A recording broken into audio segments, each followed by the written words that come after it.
Buenas, hola a todos. ¿Listos para entrar a un nuevo tema en esta hora de curso de entrenamiento? Pues muy bien. Aquí estamos ya a las 7 de la tarde. Está un poco nublado, no hay mucho sol, pero pues está muy bien así. No hay mucha iluminación también, pero está bien. Muy bien, un saludo para todos ustedes. Saludo para la Iglesia Evangélica Bonanova, a todos los que están ahí conectándose ahora, y también a los amigos de otras iglesias, a los conocidos, a los amigos, a los familiares. Un saludo para todos ellos. Saludos también para la iglesia en Alcora. Un saludo para ellos. Bien, el tema que nos toca tratar en esta sesión es el tema número 9, y es mi iglesia. El tema, mi iglesia. Vamos a repasar qué es la iglesia, cuáles son las características, cómo se inició, para qué, cuál es la razón de ser de ellos, cuál es el comportamiento de sus integrantes. Muy bien, pues bienvenidos a esta lección. Entonces voy a poner ya el título, mi iglesia.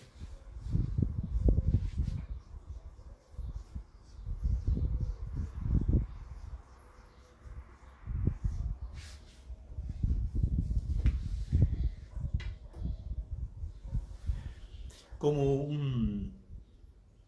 unos datos preliminares, la palabra iglesia, antes que se considere como lo consideramos ahora cuando escuchamos iglesia, ya nos hacemos rápido la idea de un grupo religioso. Pero esa palabra iglesia en el original, en el griego, ya existía y hacía relación a un determinado grupo de gente que tenía algo en particular, algo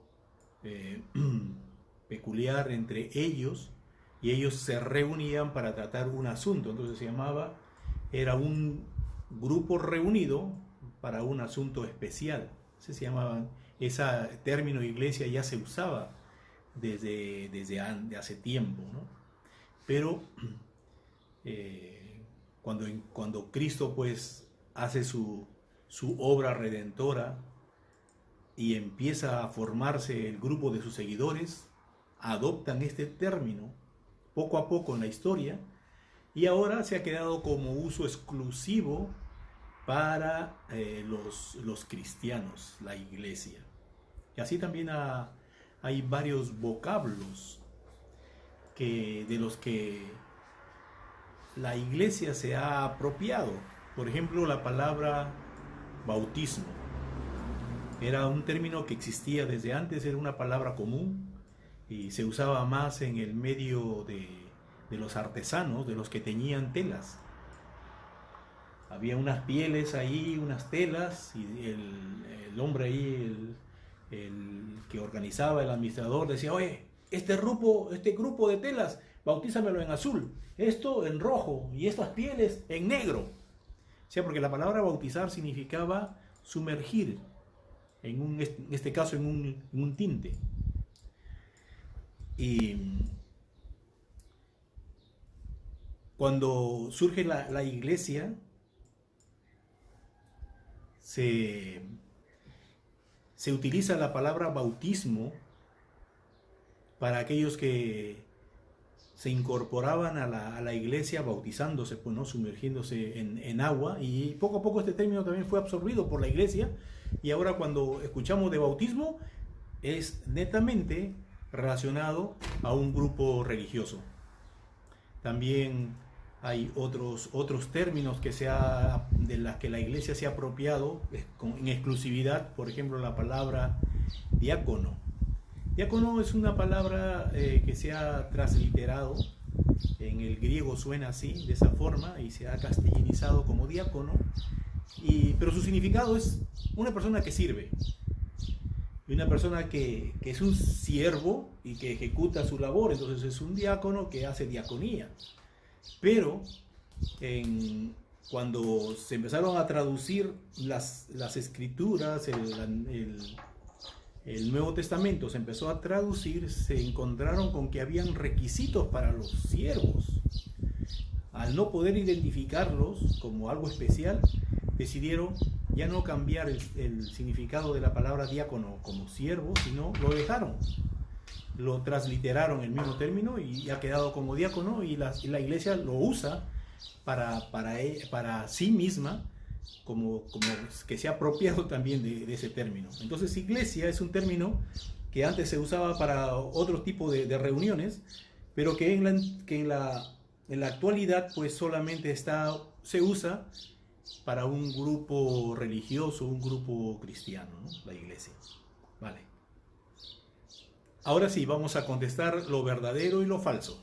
Entonces vámonos a ese recuadro que está ahí en sus hojas, en la página 9, que dice: escriba usted como verdadero y falso los siguientes enunciados. El primero: la iglesia es un edificio material.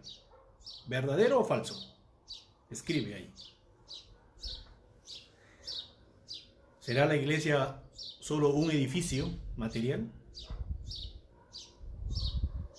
Muy bien, la respuesta ahí es falso, porque iglesia no es un edificio. La iglesia es el conjunto de personas que lo forman. No necesariamente tienen que tener un local. Simplemente un grupo de personas en Cristo es una iglesia. Segunda sentencia: la iglesia es la comunidad de todos los creyentes.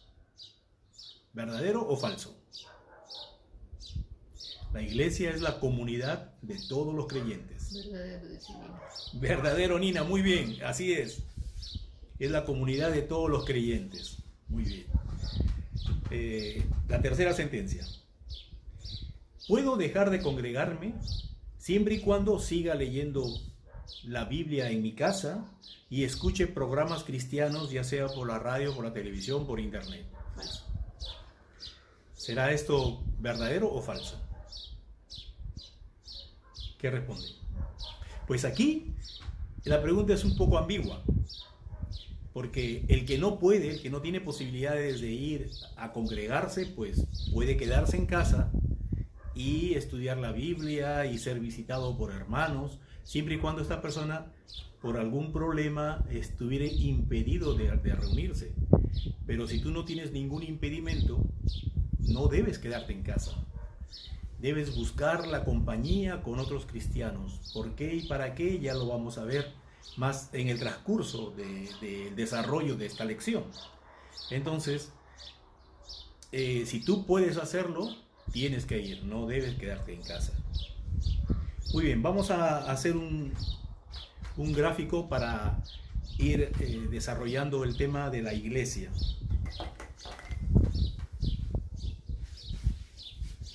Cuando Cristo hace su labor en la cruz,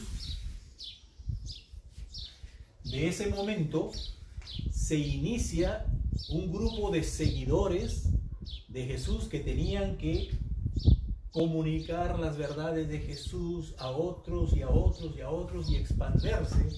Y entonces desde la cruz hasta nuestro tiempo, vamos a decir, aquí estamos en el año 2020, hasta aquí, todos los que han conseguido la salvación, el nuevo nacimiento y se han convertido en hijos de Dios, forman parte de la iglesia. A esto se le llama Iglesia Universal.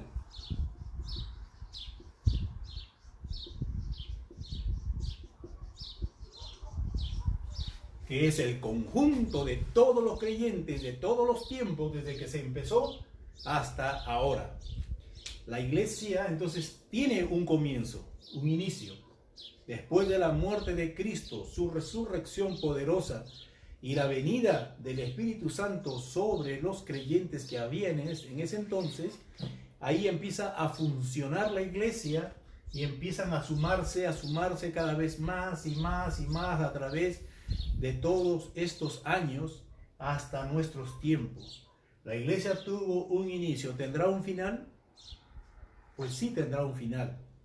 El final será cuando sea un evento, se realice un evento que la iglesia justamente espera, que se llama el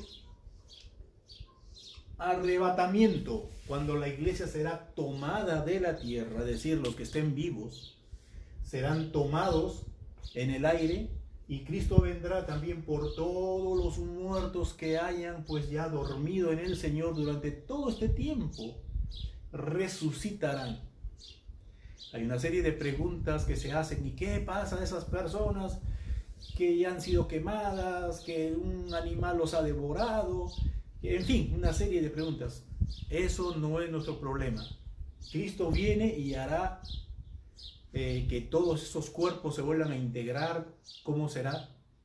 Pero todos los muertos en Cristo resucitarán primero, y después nosotros, los que hayamos quedado, seremos transformados en un cuerpo glorificado parecido a los que acaban de resucitar, y nos encontraremos con el Señor Jesús en las nubes, como lo describe en Primera de Tesalonicenses. Muy bien, entonces es el conjunto de todos los salvados, de todos los que han experimentado el nuevo nacimiento. Muy bien, eso se llama Iglesia Universal. Pero aquí en este año 2020 hay un montón de grupos, de iglesias por todo el mundo, cantidad de pequeñas iglesias. A estas iglesias se les llama iglesia local.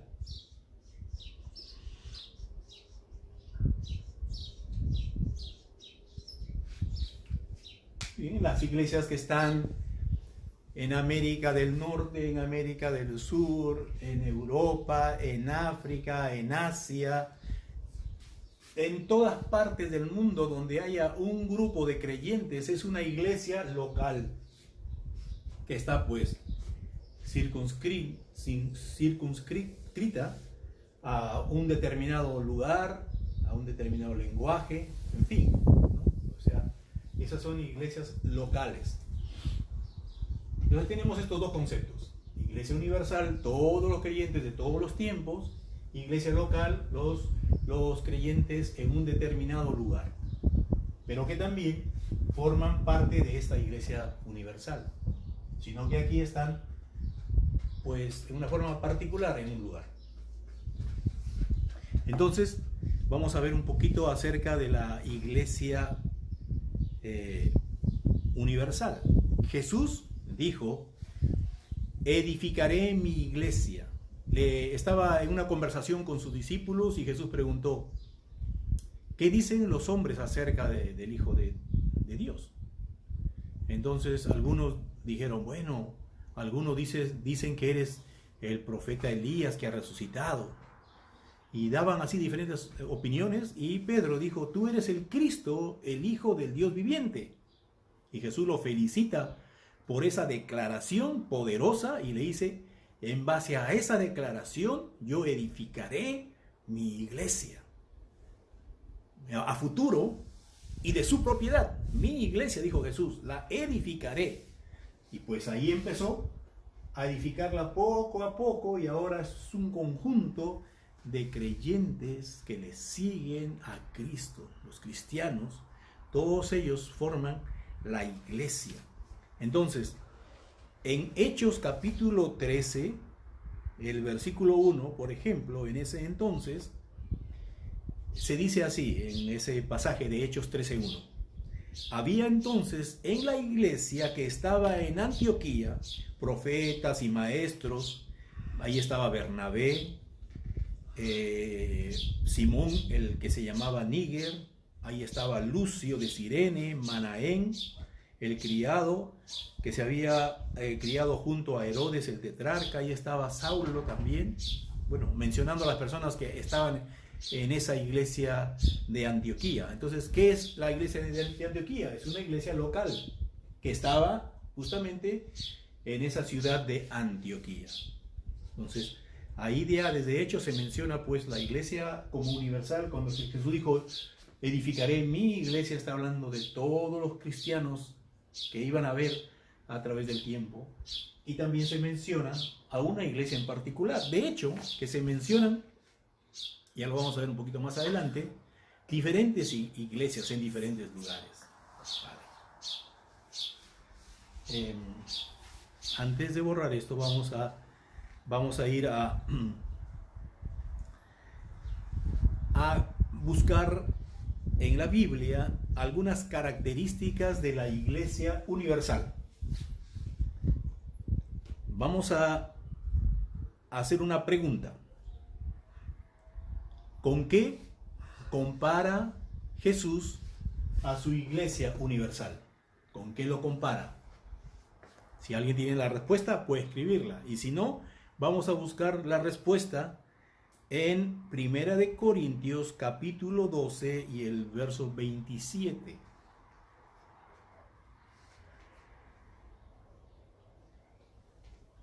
Dice así el pasaje: vosotros pues sois el cuerpo de Cristo y miembros cada uno en particular.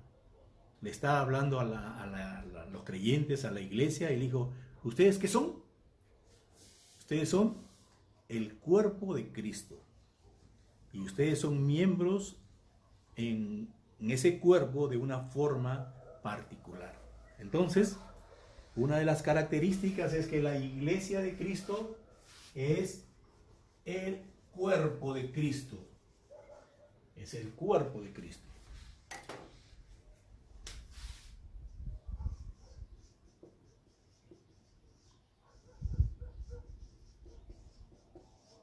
La iglesia es el cuerpo de Cristo. Otra característica.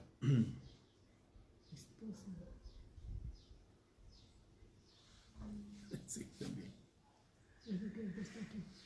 ¿Quiénes componen este cuerpo de Cristo? La iglesia está compuesta por todos los que han creído en Jesucristo, los que han sido regenerados por el Espíritu Santo. Ojo, que no todos los que entran en una iglesia, no todos los que asisten a una iglesia, no todos los que son miembros en una iglesia son salvos.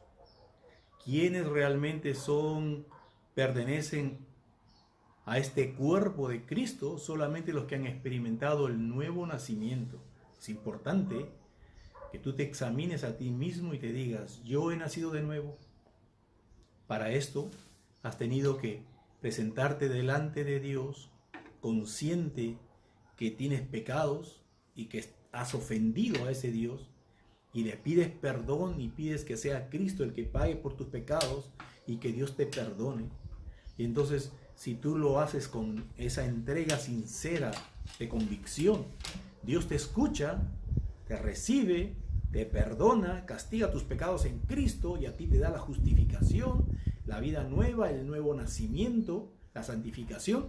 Entonces ya eres una persona que ha nacido de nuevo y que ahora eres parte de ese cuerpo. Eres un miembro más de ese cuerpo de Cristo. Entonces, ¿qué dice 1 de Corintios 12:13? Dice, porque por un mismo espíritu o por un solo espíritu, todos hemos sido bautizados en un cuerpo. El Espíritu Santo nos introduce al cuerpo de Cristo. Ya seas quien seas, no importa la nacionalidad, el lenguaje, la raza, el color. Si has creído en Cristo y has nacido de nuevo, el Espíritu Santo te ha metido para ser parte de la iglesia de Cristo como un miembro más. Así que todos los regenerados por el Espíritu Santo forman parte del cuerpo de Cristo. Muy bien. Otra característica es qué es lo que ha dado Dios a los miembros de la iglesia. Muy bien, tú ya eres miembro acá de la iglesia. ¿Qué te ha dado Dios? Vamos a buscar la respuesta en Romanos 12, del 4 al 8.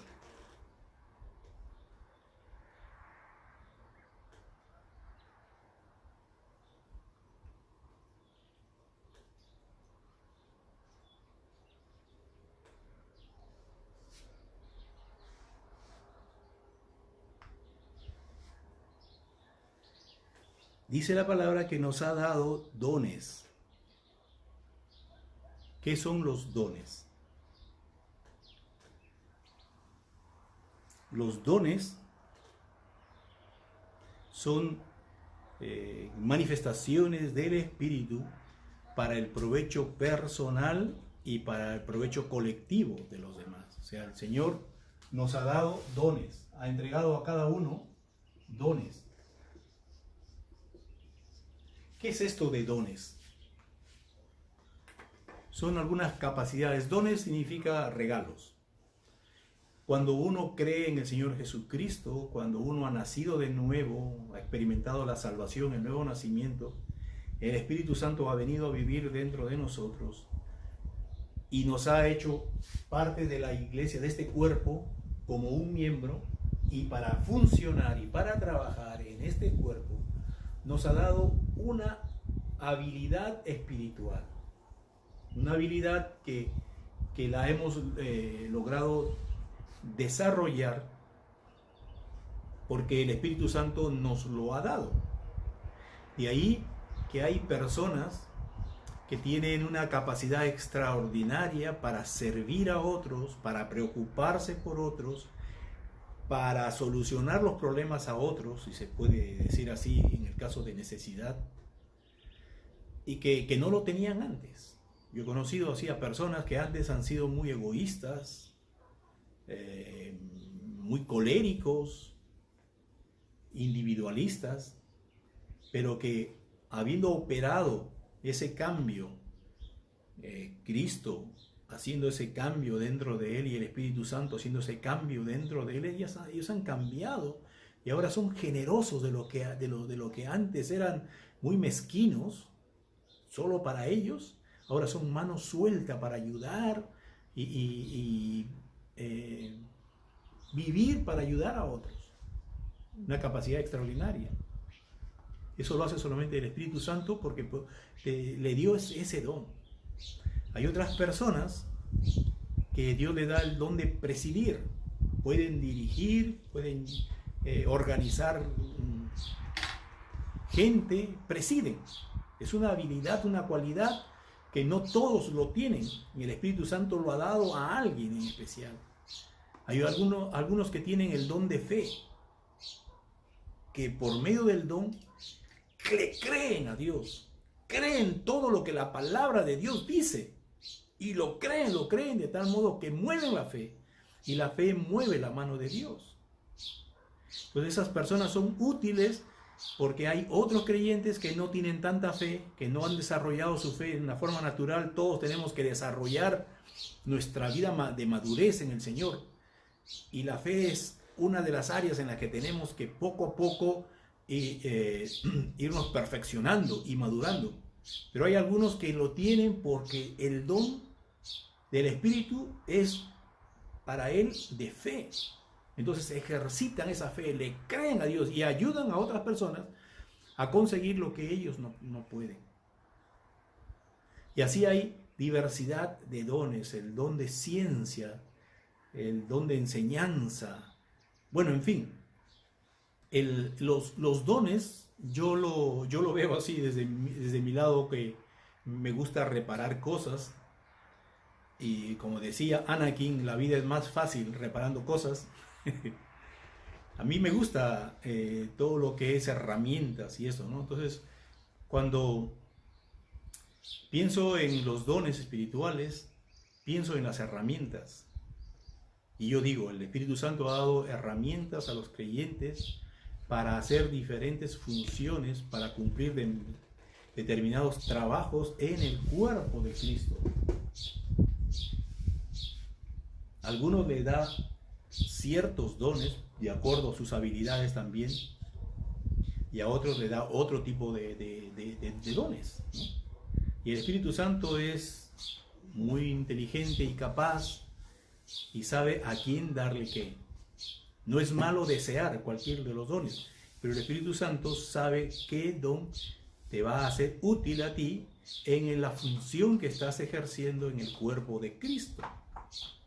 Ojo, no hay creyente que no tenga una función dentro del cuerpo de Cristo. Si tú eres un creyente que por muchos años simplemente has asistido a la iglesia solamente para recibir, para escuchar, para gozarte de los cánticos, para ver a los hermanos, para socializar, y no haces algo para contribuir a la expansión del reino de los cielos, al crecimiento de los hermanos. Es decir, tú vas a un lugar donde hay muchos creyentes y todos ellos, incluso tú, están ahí para crecer. Entonces tú tienes que aportar algo para que los demás crezcan. Una palabra de ánimo, una palabra de exhortación, una palabra de consuelo, una palabra de dirección, es muy útil para que otros crezcan. Ves que una persona no crece, que no puede establecer todavía un tiempo de, como vimos ayer, un tiempo de comunión con Dios personal. Y tú te acercas y le preguntas, ¿y cómo haces tú en tu tiempo de comunión? No, es que yo no lo hago porque no tengo tiempo. Entonces esta persona dice, yo te voy a ayudar a hacerlo. Vamos quedando juntos a un momento del día en que tú tengas un poquito de tiempo y nos sentamos, oramos juntos, leemos la palabra de Dios y así te voy a ir enseñando poco a poco hasta soltarte y que tú sigas. Eso es preocupación del uno por el otro. Eso es ejercer también un don en el que tú estás tratando de ayudar a otros, el don de ayuda, por ejemplo. Muy bien, entonces Dios nos ha dado a nosotros su Espíritu Santo y el Espíritu Santo nos ha dado dones a través de los cuales nosotros somos más provechosos para nosotros mismos y para otros. Otra característica que vamos a ver que está en Efesios 4:15 es: ¿quién es la cabeza de ese cuerpo? Y ahí tenemos un cuerpo, le falta una cabeza. ¿Quién es la cabeza de ese cuerpo? Efesios 4:15, ¿qué dice?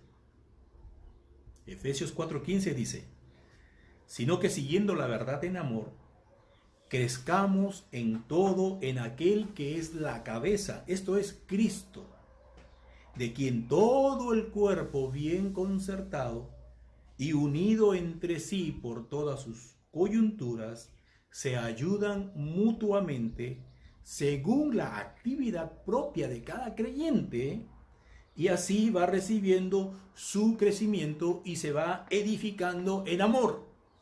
Qué bonito. Todos haciendo su parte, buscando el crecimiento de los demás,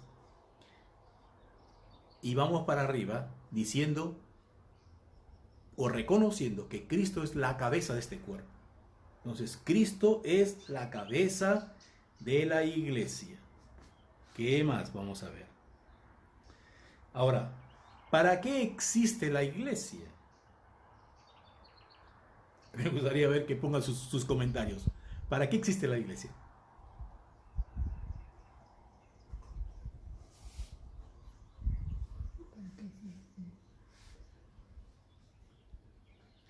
Y mientras tanto vamos buscando un pasaje bíblico que nos va a dar la respuesta. Está en Efesios 1:12.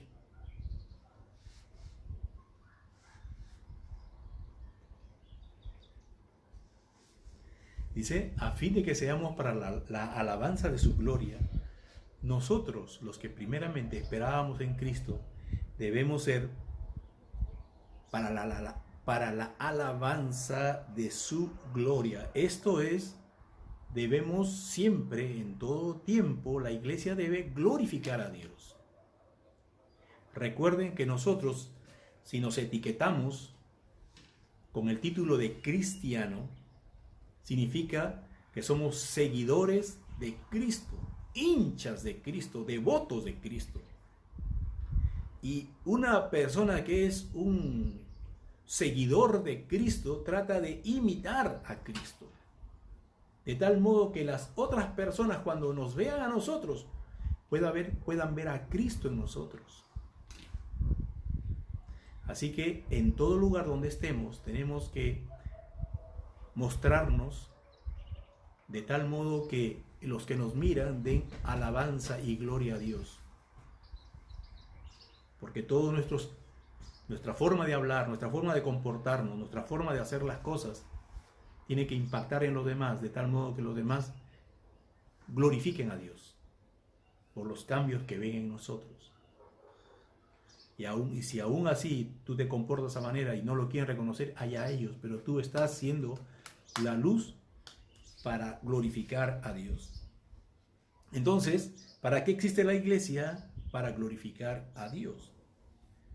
Y una más de la Iglesia Universal es, ¿y cuál es su misión? ¿Para qué está la iglesia? Y para esto nos vamos a ir a Mateo capítulo 28 y el verso 18,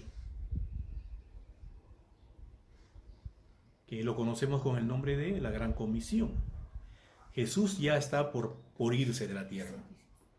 Ha reunido allí a sus seguidores, a un grupo de ellos, y les ha dado instrucciones, y él ya va a ascender a los cielos, ya se va.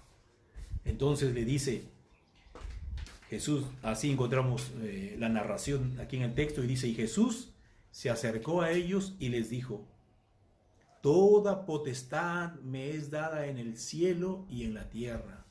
Por tanto, id y haced discípulos a todas las naciones, bautizándolas en el nombre del Padre, del Hijo y del Espíritu Santo, enseñándoles que guarden todas las cosas que os he mandado. Y he aquí, yo estoy con vosotros todos los días hasta el fin del mundo. Amén. ¿Cuál es entonces la misión, el propósito que tiene la iglesia? Es hacer discípulos por todas partes. Discípulos significa hacer seguidores, más seguidores de Cristo, que le sigan a Cristo. Entonces es nuestra labor ir y anunciar el Evangelio, predicar que en Jesús hay salvación, que en Jesús hay cambio de vida, que en Jesús hay un cielo que nos espera, en Cristo Jesús. Entonces es hacer discípulos por todas partes, bautizándolos y enseñándoles que guarden todas las cosas que Jesús nos ha mandado. Muy bien. Ahora vamos a ver la iglesia local.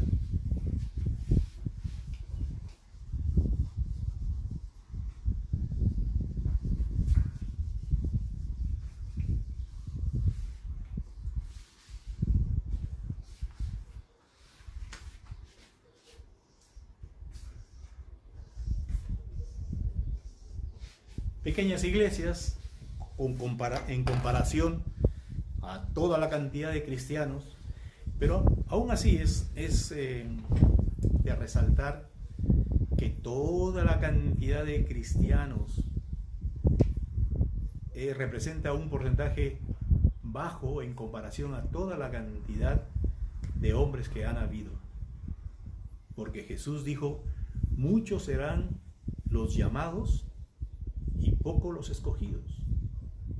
Muchos, pero muchos seguirán en el camino ancho que lleva a la perdición, pero el camino angosto que lleva a la vida eterna, pocos son los que la hallan. ¿Por qué vemos en este tiempo que hay más personas dispuestas a seguir a Jesús del lado de los pobres? Los ricos, muy difícil, van a entregar sus vidas a Cristo y le van a seguir. Porque un rico tiene la mente tapada en el sentido de decir, yo no necesito a Cristo. ¿Para qué lo necesito si lo tengo todo? Y es que su riqueza pues le ciega en este mundo espiritual. Gozan de la vida lleno de placeres, parece que no le falta nada, tienen todo lo que desean. Entonces, para ellos Cristo no es una necesidad. Pero el pobre, el que está luchando día a día por las cosas que necesita y siempre con restricciones, él, cuando escucha que hay un ayudador, un auxilio, un Dios que puede ayudarles, pues ahí van, extienden sus manos hacia él. Y es mucho más fácil que los pobres, pues, le sigan a Dios. Le sigan a Dios, sí. Vale. Entonces, una iglesia local, estas iglesias no son iguales. Aunque todas son de Cristo, cada una tiene sus propias peculiaridades. En la Biblia, por ejemplo, encontramos en Apocalipsis, en capítulo 2 y capítulo 3, se menciona a 7 iglesias. La iglesia de Éfeso, la iglesia de Esmirna, Pérgamo, de Tiatira, Sardis, Filadelfia y la Odisea. Y si examinamos, cada una de las iglesias son diferentes. Tienen sus propias cosas buenas y sus cosas malas. Ahí el Señor reprende a 5 de ellas. A 2 de ellas no, a la Esmirna y a Filadelfia no tiene cosas malas que señalarles, pero al resto de las otras sí. Le señala, por ejemplo, a la de la iglesia de Éfeso, pues primero le señala las cosas buenas, ¿no? Su arduo trabajo y su paciencia, pero dice, yo tengo contra ti que has dejado tu primer amor. Una cosa para reprender. A otra le dice, tú toleras ahí a esa mujer que se llama Jezabel, que hace caer a mis hijos, que los pervierte. A otro dice, tú tienes el trono de Satanás allí. A la última, a la de la Odisea, dice, aquí yo estoy tocando la puerta de esos creyentes, a ver si alguno quiere abrirme. Imagínate, hablando de personas supuestamente creyentes, pero que no tienen a Cristo dentro de ellos. Entonces no son creyentes, son religiosos, son seguidores. Y Cristo está tocándole la puerta a ellos para poder tener comunión con ellos, que es la principal condición para poder ser salvo. Entonces, ya ven que las iglesias pueden ser diferentes. Y en nuestro medio encontramos diferentes iglesias. Una iglesia no necesariamente tiene que funcionar como un lugar que tiene, que tiene un local que está decorado con sus sillas o sus bancas, que tiene un proscenio, que tiene un púlpito, que tiene sus instrumentos musicales para la alabanza, que tiene su proyector, como estamos acostumbrados a mirar una iglesia. Hay iglesias, por ejemplo, que se dedican a restaurar a personas que han caído en problemas de adicción, ya sea drogas, alcohol o ludópatas. Gente que están enganchados con esas cosas, con esos vicios, y ellos no tienen una iglesia así como les mencioné, sino más bien es un lugar para albergarlos con dormitorios, y donde llegan allí y ahí los están cuidando, les están aconsejando, les están haciendo trabajos de sembrar hortalizas, lo que sea, mantenerlos ocupados. Hay gente que les está viendo para tratar de dejar la adicción y a enseñarles que tienen que entregar sus vidas a Cristo para que Dios haga ese milagro de cambio dentro de ellos. Y es una iglesia que no es como la tradicionalmente nosotros podemos imaginarla, pero es una iglesia. Hay otros grupos que se dedican a crear música y es una iglesia que solamente está en ese asunto de crear música para dar a todos mensajes por medio de la música. Entonces, diferentes grupos de personas, de creyentes que se forman para cumplir una actividad. Por eso son diferentes. Muy bien, vamos a ver algunas de las características de una iglesia local.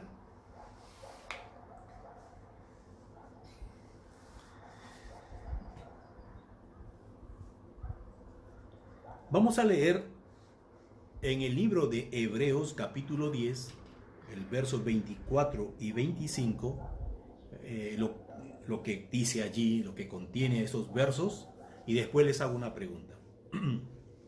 Dice así: considerémonos unos a otros para estimularnos al amor y a las buenas obras, no dejando de congregarnos, como algunos tienen por costumbre, sino exhortándonos, tanto más cuando veáis que aquel día se acerca, el día cuando el Señor venga por su iglesia. Ahora la pregunta: ¿qué quiere decir estimularnos al amor? Nos reunimos para estimularnos al amor y a las buenas obras. ¿Qué crees que puede significar eso? Bueno,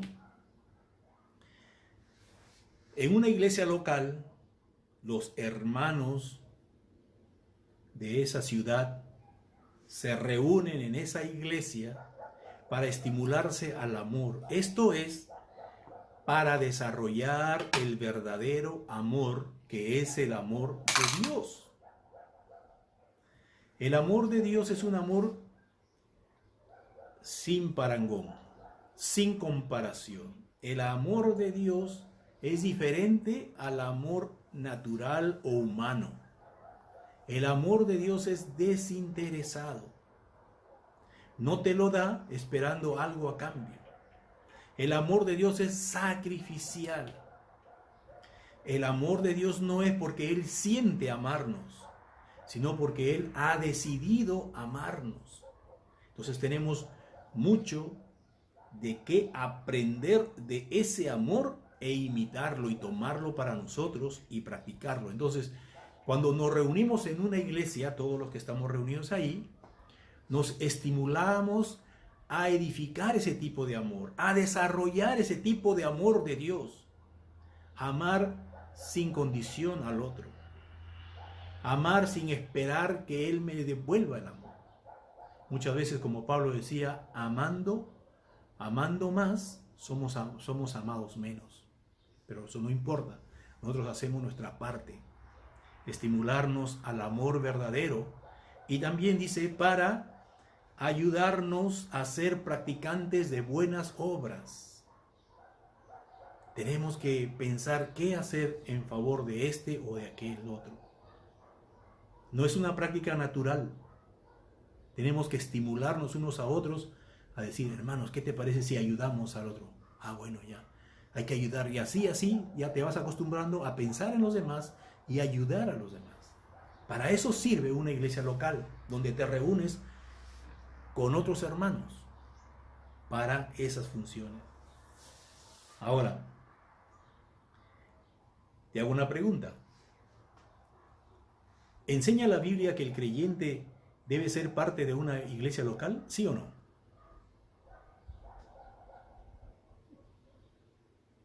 ¿Tus respuestas? Muy bien, vuelvo a preguntar. ¿Enseña la Biblia que el creyente debe ser parte de una iglesia local? ¿Sí o no? Muy bien, ahí están las respuestas. Sí. ¿Por qué? Porque ahí en ese mismo verso dice, no dejando de congregarnos como algunos tienen por costumbre hacerlo. Pudiendo hacerlo, no se congregan. Pero aquí este verso está diciendo que tenemos que congregarnos porque hay un amor que desarrollar y hay una ayuda que tenemos que practicar, las buenas obras. Entonces, no dejes de congregarte. En cuanto puedas hacerlo. Ahora, lógicamente, estamos restringidos en cuanto a reuniones. Ya nos han dicho que a partir del día 17 las iglesias pueden abrir sus puertas para tener reuniones, pero observando una serie de requisitos, de condiciones. Por ejemplo, hay que determinar el aforo del local donde se van a reunir. ¿Cuántas personas pueden entrar? Hay una fórmula para sacar por el metraje y todo cuántos pueden entrar. Suponte, bueno, ya. De esa cantidad solamente puede reunirse un tercio. Solamente está permitido que un tercio de esa cantidad se reúna. y hay que tener una persona vigilante en la puerta para observar que todos los que entren estén sentados y las sillas, las bancas distribuidas de tal forma, los asientos, que haya una separación de 2 metros entre uno y otro. Y los cantantes deben estar separados a 6 metros de los que escuchan. Y los que escuchan no pueden cantar a voz fuerte, sino con su mascarilla y cantar de una forma suave para evitar cualquier situación de riesgo por contagio del coronavirus. Entonces, tiene una persona que estar ahí poniendo y controlando que haya ese distanciamiento, y si el aforo está ya completo, tiene que decir a los que llegan: ya no puedes entrar, ya no puedes entrar. Además, tiene que estar con su bolsa de mascarillas para repartir a todos los que entran, y los geles hidroalcohólicos por todos lugares para desinfectar. Ir al baño es una forma, pero si es que hay mucha necesidad, sino evitar ir al baño. Y antes de cada reunión hay que contratar a un equipo especial para desinfectar todo. No es desinfectado, hay personas que limpian constantemente los manillares, todo lo que se pueda tocar. Los niños no están permitidos que vayan porque no hay quien los cuide. Las toallas se tienen que reemplazar por toallas de papel desechables. Bueno, una serie de condiciones que costaría mucho. Entonces, ahora no podemos reunirnos. Y lo estamos haciendo por una forma virtual también los domingos. Y no sabemos hasta cuándo vamos a continuar así, cuándo se normalizará. Pero pasarán meses hasta que se pueda reunir. Pero en cuanto uno pueda reunirse, es bueno, es aconsejable, es provechoso y es constructivo reunirnos juntos. Vale.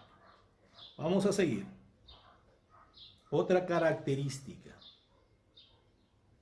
¿Qué más hacían los hermanos en Jerusalén cuando se reunían?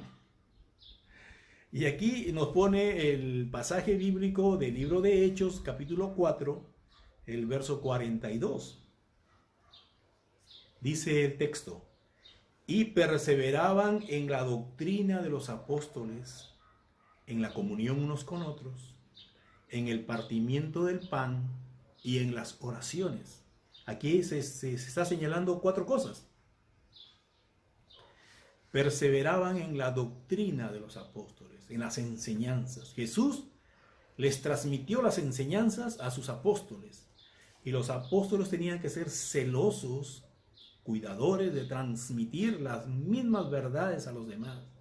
Y los demás tenían que perseverar en esa enseñanza, no tenían que torcerla, no tenían que dejar caer nada por tierra, no tenían que olvidarse de nada ni agregarle nada, mantenerse en las mismas enseñanzas transmitidas por Jesús a los apóstoles y los apóstoles a ellos. O sea, que perseveraban en la doctrina de los apóstoles. ¿Qué más hacían? Tenían comunión unos con otros. Dios nos ha hecho como seres sociales. Normalmente, mayormente, el hombre no puede estar solo.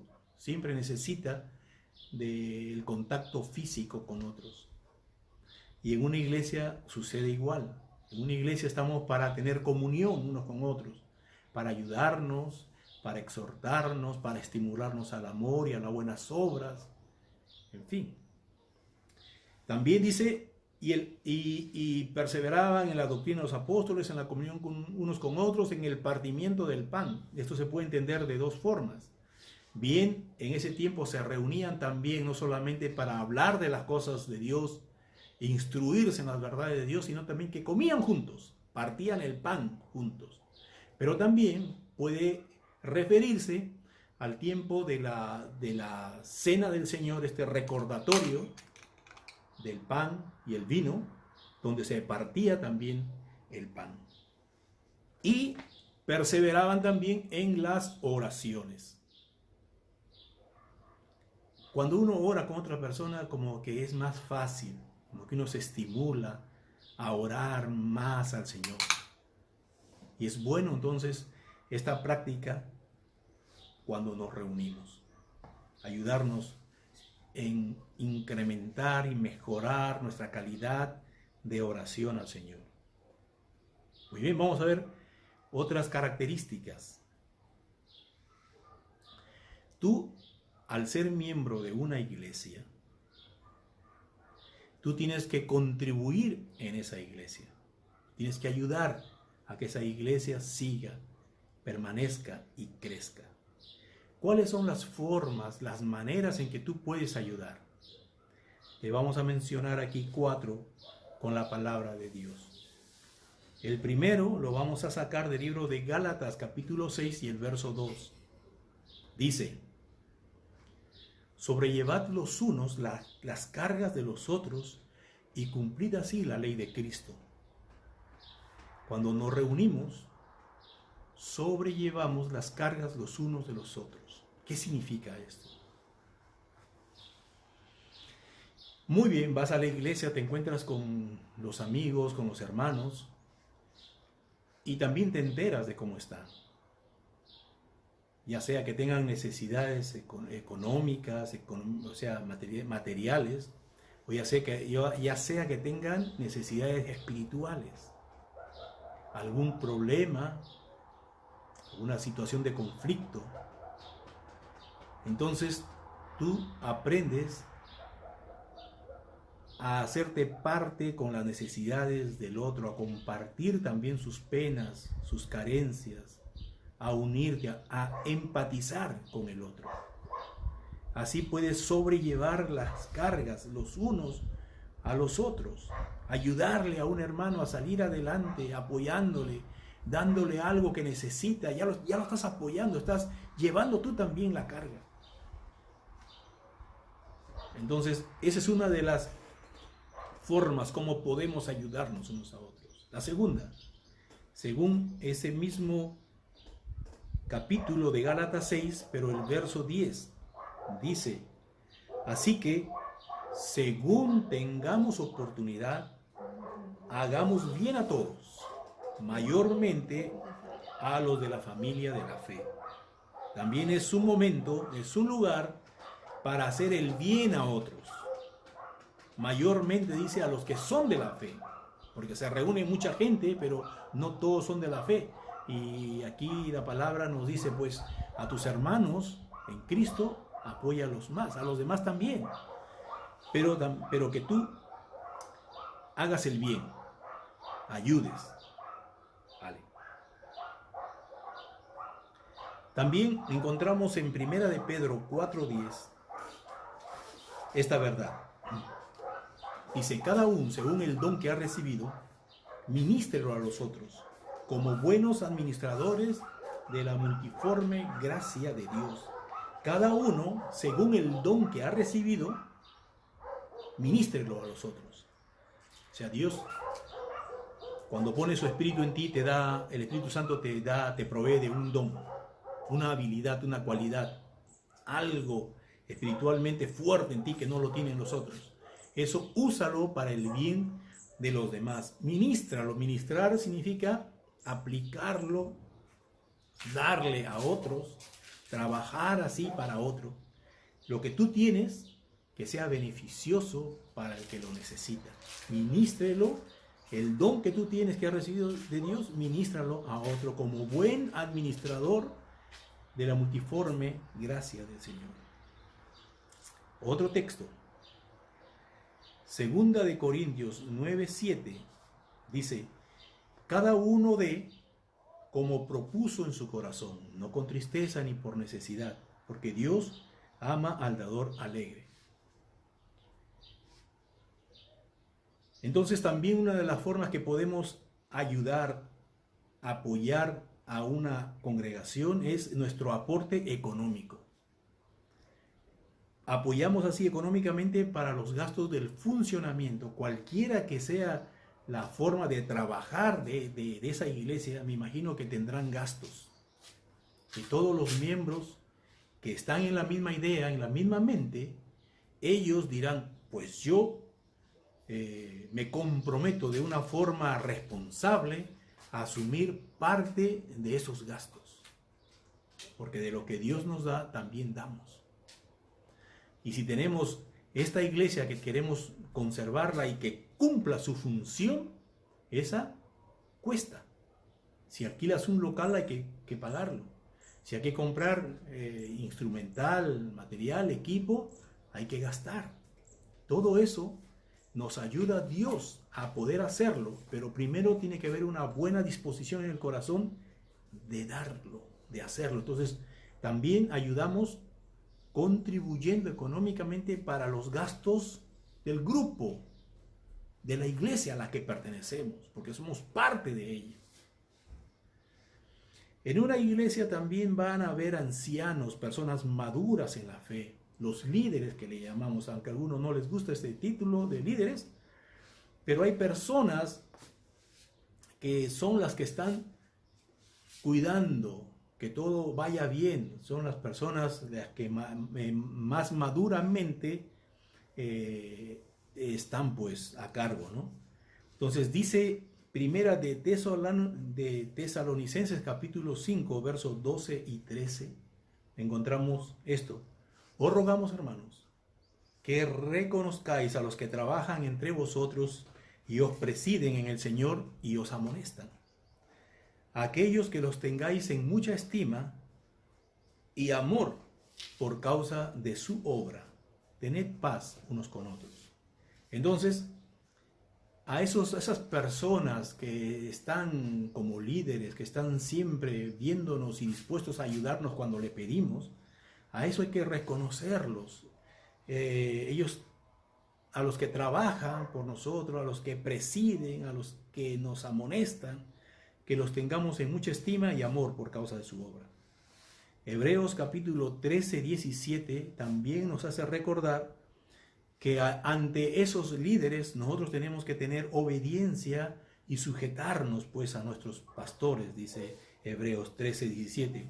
Dice, obedeced a vuestros pastores y sujetaos a ellos, porque ellos velan por vuestras almas como quienes han de dar cuenta delante de Dios, y ellos lo hacen con alegría, no quejándose.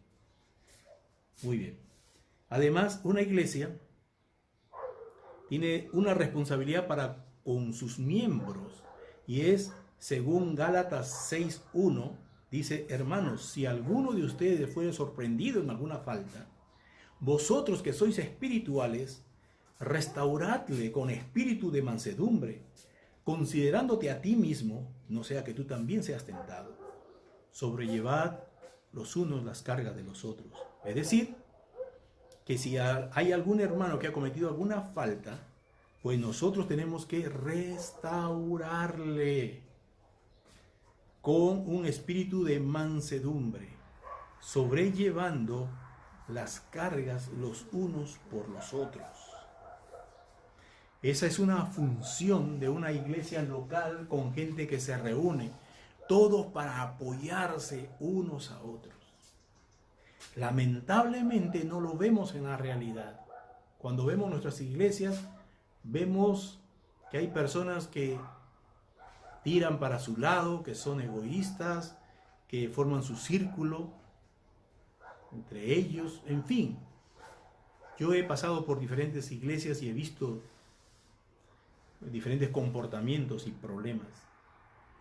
Pero esto no quita que sigamos estos ejemplos puestos en la palabra de Dios y que aspiremos nosotros a hacer que nuestra iglesia sea así, de una forma limpia, transparente, ordenada, donde todos se apoyan, donde nadie busca lo suyo propio, sino que todos están dispuestos a contribuir, a dar, a poner el hombro para que la iglesia siga funcionando, para que la iglesia no se paralice ni tampoco se cierre, porque que se cierre, que se destruya, solamente puede venir del pensamiento y del corazón de Satanás. Pero nosotros tenemos el Espíritu de Dios y vamos a procurar ser de mucha ayuda en la iglesia donde estemos. Que esa iglesia sienta que tiene un miembro y que es activo, que hace algo. Cada uno de ustedes cumple una función en la iglesia, y si no lo estás haciendo, dile a tu pastor, al encargado, al anciano, dile, hermano, ¿yo para qué sirvo? ¿Qué puedo hacer? Y Él con gusto te va a indicar, hermano o hermana, haz esto en la iglesia. No te quedes sin hacer nada. Tú eres un miembro y la iglesia necesita de ti. Si no estás haciendo nada, la iglesia está careciendo de eso. Tiene una falta porque no lo estás haciendo. Ponte activo. Trabaja para tu iglesia porque es trabajar para nuestro Dios que nos ama tanto. Dios te bendiga mucho, mucho, mucho. Será hasta la próxima clase.